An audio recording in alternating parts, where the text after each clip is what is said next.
Welcome to our channel career making guidance. मी स्वतः doctor Rajkumar Adkar, career coach, MBBS counsellor, Madha, Solapur. आज एक सर्वात महत्त्वाचा इन्फॉर्मेटिव्ह सेशन मी तुम्हाला सांगण्यासाठी येतोय. तो म्हणजे MBBS असेल किंवा BMS असेल किंवा BHMS असेल किंवा फिजिओथेरपी, ऑडिओथेरपी, स्पीच थेरपी, BDS असेल, या सर्व मेडिकल कोर्सेससाठी एकूण कॉलेजेसचे किती प्रकार असतात आणि त्याची फीज स्ट्रक्चर कसं असतं आणि आपल्याला मार्क्स किती लागतात या संदर्भात जनरल आयडिया यावी. पालकांच्या डोक्यामध्ये काही कन्सेप्ट असतात, ते जनरल आयडिया यावी यासाठी हा व्हिडिओ बनवत आहे. एकूण कॉलेजेसचे सर्व प्रकारच्या म्हणजे एकतर MBBS, BDS आणि BMS आणि BHMS पर्यंत आपण एकूण 3 प्रकार कॉलेजचे केलेले आहेत. एकतर फुल्ली गव्हर्नमेंट, त्यानंतर प्रायव्हेट ज्याला आपण सेमी गव्हर्नमेंट म्हणतो, आणि त्यानंतर डीम्ड. आता गव्हर्नमेंट कॉलेजेसच्या संदर्भामध्ये एकूण 100% सीट्स जे असतात, मग ते MBBS, BDS आणि BMS कोणतेही गव्हर्नमेंट कॉलेजेसमध्ये 15% सीट्स हे ऑल इंडिया कोट्याच्या वेगळ्या काउन्सिलिंग प्रोसेसमधून सेंट्रल काउन्सिलिंगमधून भरले जात असतात. त्याचबरोबर 85% महाराष्ट्र राज्यापुरती आपण मर्यादित जर ठेवलं तर महाराष्ट्र राज्यामध्ये 85% सीट्स हे आपले मेरिट बेसिसवरती महाराष्ट्रामधल्या गव्हर्नमेंट कॉलेजेसमध्ये वेगवेगळ्या कॅटेगरीच्या रिझर्वेशन, जे काही कॉन्स्टिट्यूशनल रिझर्वेशन आहे जे महाराष्ट्रासाठी आहे, त्या रिझर्वेशनच्या नुसार मेरिटच्या बेसिसवरती भरलं जात असतं. एकंदरीत 1 नंबरची कॅटेगरी लक्षात आली, ती 1 नंबरचा कॉलेजचा प्रकार लक्षात आला, तो म्हणजे गव्हर्नमेंट मेडिकल कॉलेजेस किंवा डेंटल कॉलेजेस किंवा आयुर्वेद कॉलेजेस. दुसरा जो प्रकार आहे त्याला आपण प्रायव्हेट मेडिकल, डेंटल किंवा आयुर्वेदिक कॉलेजेस. प्रायव्हेट म्हणजे काय, त्याला तुम्ही सेमी गव्हर्नमेंट म्हणू शकता. खरं पाहता सेमी गव्हर्नमेंट आहे का, पण ते कसल्याही प्रकारचं गव्हर्नमेंटचं त्याच्यावरती कंट्रोल आहे, परंतु चालवणारी एक संस्था असते, ट्रस्ट असतं, आणि हे ट्रस्ट विश्वस्त ती संस्था चालवत असते तुमच्याकडून फीज घेऊन. परंतु आपण त्याला सेमी गव्हर्नमेंट का म्हणूया, त्या कॉलेजेसचं जे काही नॉर्म्स आहेत, जे नॉर्म्समध्ये एखाद्या कॉलेजसाठी लागणारी बिल्डिंग, त्याची शेप, त्याच्यामध्ये असणाऱ्या उपलब्धता, त्याचबरोबर असणारा स्टाफ, पेशंट फ्लो किंवा जे काही नॉर्म्स आहेत ते सर्व नॉर्म्स पूर्ण करून घेणे आणि दरवर्षी त्यांच्यावरती काही कमिटी लावून त्याचे नॉर्म्स अगदी आपल्या योग्य त्या प्रकारामध्ये कॉलेज आहे का ते पाहण्यासाठी दरवर्षी कमिटी लावून त्याचं इन्स्पेक्शन होत असतं. त्यामुळं आपण त्याचा गव्हर्नमेंटचा कंट्रोल असतो. मग त्याला फीज मात्र शिक्षण शुल्क समितीने नमूद करून दिलेली असते. या ठिकाणी किती फीज असते समजा, तर या ठिकाणी महाराष्ट्रामध्ये MBBSमध्ये दरम्यान 7 लाखापासून ते 14 लाखापर्यंत आहे. आता 14 लाखाचं एकच कॉलेज आहे, काशीबाई नवले. बाकीचे सर्व कॉलेजेस 11 ते 12 लाखापर्यंत, म्हणजे 12 लाखापासून ते 7 लाखापर्यंत आहे असं म्हणायला हरकत नाही. या ठिकाणी जे काही मेरिटच्या बेसिसवर ह्याच्यामध्ये 15% सीट्स असतात, ते IQ कोट्यामधून भरले जातात, ज्याला आपण इन्स्टिट्यूशन कोटा म्हणतो, आणि 85% मेरिट बेसिसवरती CET सेलच्या maha.cet.org.in या वेबसाईटवरती आपण सर्वांना फॉर्म भरून भरले जात असतात. इकडे ह्या 85%मध्ये वेगवेगळे कॉन्स्टिट्यूशनल रिझर्वेशन आहे. त्याच्यामध्ये open, EWS, SEBC, OBC, SBC, फिजे, NT 1, 2, 3, SC, ST, त्याचबरोबर PWDचं असतं, ऑर्फनचं असतं, त्याचबरोबर हिली एरियाचं असतं, फिमेलचं रिझर्वेशन असतं, म्हणजे ज्याला आपण महिला आरक्षण असं म्हणतो, डिफेन्स 1, डिफेन्स 2, डिफेन्स 3, अशा प्रकारचे वेगवेगळ्या, किंवा महाराष्ट्र कर्नाटका बॉर्डर, अशा प्रकारच्या वेगवेगळ्या प्रकारचं रिझर्वेशन असतं आणि त्याच्यामध्ये रिझर्वेशनमधून भरले जात असतं. परंतु ह्यामधील काही म्हणजे defence 1, 2, 3, hilly area, Maharashtra Karnataka border आणि या PWD या सर्व रिझर्वेशन प्रायव्हेट कॉलेजमध्ये नसतं, संपूर्ण गव्हर्नमेंट कॉलेजमध्ये रिझर्वेशन असतं. प्रायव्हेट कॉलेजमध्ये 85% सीट्स हे रिझर्वेशन सोडून बाकीच्या सर्व रिझर्वेशन, जे काही हॉरिझॉन्टल रिझर्वेशन आहे, ते भरले जात असतात. फक्त मेरिट बेसिसवरती असतं.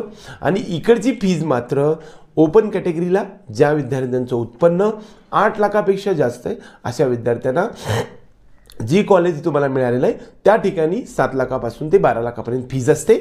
आणि ओपनमधून जरी ॲडमिशन झालेलं असेल आणि तुमचं उत्पन्न रिसेंट इयरचं 8 लाखापेक्षा कमी असेल तर तुम्हाला 50% फीस भरावी लागत असते. त्यानंतर SCBC, OBC आणि EWS या कॅटेगरीचं उत्पन्न 8 लाखापेक्षा कमी असेल तर सर्व मुलांसाठी मी सांगत आहे, मुलांसाठी तुम्हाला या ठिकाणी 50% फीस भरावी लागते आणि मुलींसाठी तुम्हाला 10% फीस भरावी लागते. म्हणजे 50% सरकार स्कॉलरशिपच्या माध्यमातून मुलांसाठी देतं आणि मुलींसाठीचा जो JR मोफत शिक्षणाचा आलेला आहे त्याच्यामध्ये ट्युशन फी पूर्ण माफ आहे. त्यामुळे तुम्हाला त्या ठिकाणी फक्त डेव्हलपमेंट फी भरावी लागते, म्हणजे ती 10% असते. स्कॉलरशिप तुम्हाला 90% येत असते. म्हणजे दरम्यान 7 लाखापासून ते 12 लाखापर्यंत फीज असलेल्या याच्यामध्ये 10% फीज मुलींना या कॅटेगरीच्या विद्यार्थ्यांना मुलींना भरावं लागणार आहे. त्यामध्ये कोणती? SCBC ज्याला मराठा आरक्षण म्हणतो, OBC आणि EWS. त्यानंतर पुढची कॅटेगरी SBC, विजे विमुक्त जाती, त्याला डिनोटिफाईड ट्राईब्स म्हणतो. त्यानंतर NTBCD किंवा NT 1, 2, 3 या सर्व कॅटेगरीतल्या मुलांनाही आणि मुलींनाही 90% जी काही स्कॉलरशिपच्या माध्यमातून मिळत असते ती फीज आहे. कोणती फीज आहे? ट्यूशन फीज ही सरकार माफ करतं आहे. तुम्हाला फक्त डेव्हलपमेंट फीज भरायची आहे. म्हणजे ही जी फीज 7 लाखापासून 12 लाखापर्यंत आहे त्यातली 10% फीज भरायची आहे. जर तुम्हाला non creamy layer, caste certificate आणि कास्ट व्हॅलिडिटी हे तिन्ही डॉक्युमेंट्स असतील आणि रिसेंट इयरचं उत्पन्न 8 लाखापेक्षा कमी असेल तर. त्यानंतर पुढची कॅटेगरी जी राहील, आता याच्यामध्ये एक राहिली की जे OBCमधून आरक्षण मिळत असतं, म्हणजे आपल्याला सिलेक्शन OBCमधून होतं, पण SBC म्हणजे स्पेशल बॅकवर्ड क्लास म्हटलं जातं, त्यांनासुद्धा OBC सारखी 50% फीज नाही तर मुलांना आणि मुलींना दोघींनाही आपल्याला या ठिकाणी 90% फीज माफ होते, फक्त 10% फीज भरावी लागणार आहे. त्यानंतर ST आणि SC आणि ST कॅटेगरीसाठी कॉन्स्टिट्यूशन रिझर्वेशन SC साठी 13% गव्हर्नमेंटमध्ये आणि 6.5% प्रायव्हेटमध्ये.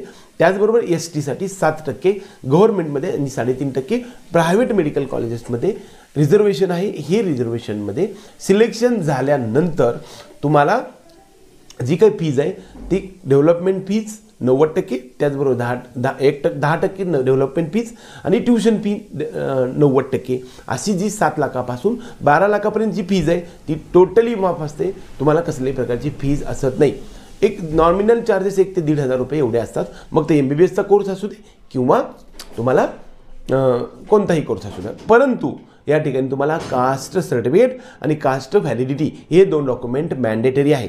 तुमचं उत्पन्न कितीही असेल, नॉन क्रिमिलियर तुम्हाला मिळत नसेल तरीसुद्धा तुम्हाला हे बेनिफिट मेरिटमधलं पण मिळतं आणि कॅटेगरीमधलं पण मिळत असतं. हे प्रायव्हेट कॉलेजच्या संदर्भात झालं. आता यानंतर पुढचा जो टॉपिक राहिला तो म्हणजे आपल्याला डीम्ड कॉलेजेस म्हणजे काय? त्याला अधिमत युनिव्हर्सिटी म्हणतात किंवा स्वायत्त संस्था म्हणतात किंवा सेल्फ फायनान्स्ड संस्था म्हणतात. ह्या खूप चांगल्या क्वालिटीचं एज्युकेशन देतात, टॉप लोकॅलिटीमध्ये असतात आणि खूप टॉपचं एज्युकेशन मिळत असतं. या ठिकाणी मात्र तुम्हाला खूप हायर फीज द्यावी लागत असते. MBBSसाठी त्याची सुरुवात जी होते ते संपूर्ण भारत देशामध्ये MBBSला एकूण 55 कॉलेजेस आहेत. त्यामध्ये सर्वात कमी फीज असणारं 10 लाख रुपये मुलींचं कॉलेज आहे की जे सिम्बायोसिस मेडिकल कॉलेज पुणे म्हटलं जातं. या ठिकाणी सर्वात कमी फीज आहे पण मेरिट खूप हाय असतं. यावर्षी मेरिट 622 एवढं लागलं आहे. त्यानंतर हाय कॉलेज सोडलं तर तिथून पुढे मात्र तुम्हाला 16 लाखापासून ते 27 लाखापर्यंत आपल्याला फीज भरावी लागत असते. यामध्ये जर पाहायला गेलं तर कसल्याही प्रकारचं कॅटेगरीचं बेनिफिट मिळत नाही मेरिटमध्ये. म्हणजे SC असेल किंवा OBC असेल सर्वांचं मेरिट एकच असतं, तुमचं कॅटेगरी मेन्शन होत नाही. मग कॅटेगरीचा उपयोग इकडे फक्त इलिजिबिलिटीसाठी होतो. म्हणजे जर तुमची इलिजिबिलिटी PCB 150पेक्षा कमी असेल तर तुम्ही OBCमध्ये असाल किंवा SCमध्ये असाल तर तुम्ही इलिजिबल होता, याच्यासाठी तुम्हाला तुमची कॅटेगरीचा उपयोग होतो. परंतु मेरिटनुसार 415 मार्क असतील आणि 416 मार्कचा जर ओपन असेल तर तो वरच राहतो आणि त्याला अगोदर प्रायोरिटीनं बघितलं जातं. म्हणजे तुम्हाला कॅटेगरीतलं मेरिटमधलं बेनिफिटसुद्धा डीम्डमध्ये मिळत नाही. त्याचबरोबर फीज पूर्ण भरावं लागते. SC असू दे किंवा कोणती कॅटेगरी असू द्या, सर्व ओपन कॅटेगरीनुसार तुमचं उत्पन्नाची कसलीही मर्यादा नाही, पूर्ण फीज भरावी लागते. सरकार तुम्हाला स्कॉलरशिप देत नाही. त्याला आपण डीम्ड कॉलेज किंवा अधिमत युनिव्हर्सिटी किंबहुना स्वायत्त संस्था असं म्हणतो. याचं मेरिट मात्र सर्वात कमी असतं. या ठिकाणी क्वालिटी एज्युकेशन मिळतं आणि कमी मार्क्स असणाऱ्या विद्यार्थ्यांना सुद्धा ॲडमिशन मिळत असतं. आता एकंदरीत सर्व कॉलेजेसचे प्रकार, सर्व मेडिकल कॉलेजेसचे प्रकारमध्ये गव्हर्नमेंट, प्रायव्हेट ज्याला सेमी गव्हर्नमेंट म्हणू आणि डीम्ड असे 3 प्रकारामध्ये डिव्हिजन केलेलं असतं. त्यामध्ये संपूर्ण महाराष्ट्र राज्यामध्ये असणाऱ्या डीम्ड कॉलेजेसमध्ये जर ॲडमिशन घ्यायचं असेल किंवा भारत देशातल्या कुठल्याही ॲडमिशनमध्ये भाग घ्यायचा असेल तर सेंट्रल काउन्सिलिंगच्या MCCच्या वेबसाईटवरती तुम्हाला ॲडमिशन जाऊन घ्या. फॉर्म भरून आपल्याला मेरिटनुसार ॲडमिशन घ्यावं लागत असतं. जर गव्हर्नमेंटमध्ये ऑल इंडियामध्ये भारत देशात कुठेही घ्यायचं असेल तर मात्र तुम्हाला ऑल इंडिया कोट्याच्या MCCच्या एक विंडो आहे, त्याच्यामधून आपल्याला 10,000 रुपये ओपन आणि EWS कॅटेगरीसाठी डिपॉझिट भरून आणि 1,000 रुपये फीस भरून आपल्याला ॲडमिशन फॉर्म भरावा लागतो. आणि OBC आणि इतर सर्व कॅटेगरीसाठी 5,000 डिपॉझिट आणि 500 रुपये फीस भरून आपल्याला त्या ठिकाणी रजिस्ट्रेशन करावं लागत असतं. डीम्ड युनिव्हर्सिटीमध्ये मात्र MBBS BDSसाठी तुम्हाला 2 लाख रुपये डिपॉझिट आणि 5,000 रुपये फीस भरून सर्व कॅटेगरीतल्या विद्यार्थ्यांना भारत देशातल्या कोणत्याही डीम्ड युनिव्हर्सिटीमध्ये MBBS BDSसाठी ॲडमिशन घेता येऊ शकतं. BMS आणि BHMS या डीम्ड कॉलेजेसमध्ये ॲडमिशन घेण्यासाठी तुम्हाला 50,000 रुपये डिपॉझिट आणि 5,000 रुपये फीस आपल्याला भरून आपल्याला रजिस्ट्रेशन करावं लागतं. त्याची वेबसाईट वेगळी आहे, त्याला आपण AACCC म्हणतो, Ayush admission central counselling committee असं म्हटलं जातं. तर ती सर्व प्रक्रिया त्यावेळी तुम्हाला सांगत राहील. तोपर्यंत एकंदरीत आपल्या महाराष्ट्र आणि देशामध्ये असणाऱ्या medical colleges, dental colleges, homeopathic त्याचबरोबर आयुर्वेद कॉलेजेसचे प्रकार, त्यांची fees, category wise fees, merit या सर्व गोष्टीचा इत्थंभूत लेखाजोखा आज मी तुम्हाला सांगण्याचा प्रयत्न केला आहे. हा प्रयत्न तुम्हाला आवडला तर आपल्या व्हिडिओला लाईक करा, त्याचबरोबर आपल्या चॅनलला सबस्क्राईब करून बेल आयकॉन दाबा. एवढंच या निमित्तानं सांगून आपल्या सर्वांना नीटच्या परीक्षेसाठी हार्दिक शुभेच्छा देऊया आणि अशाच नवनवीन व्हिडिओसाठी आपण वाट पाहत राहा. जय हिंद, जय महाराष्ट्र.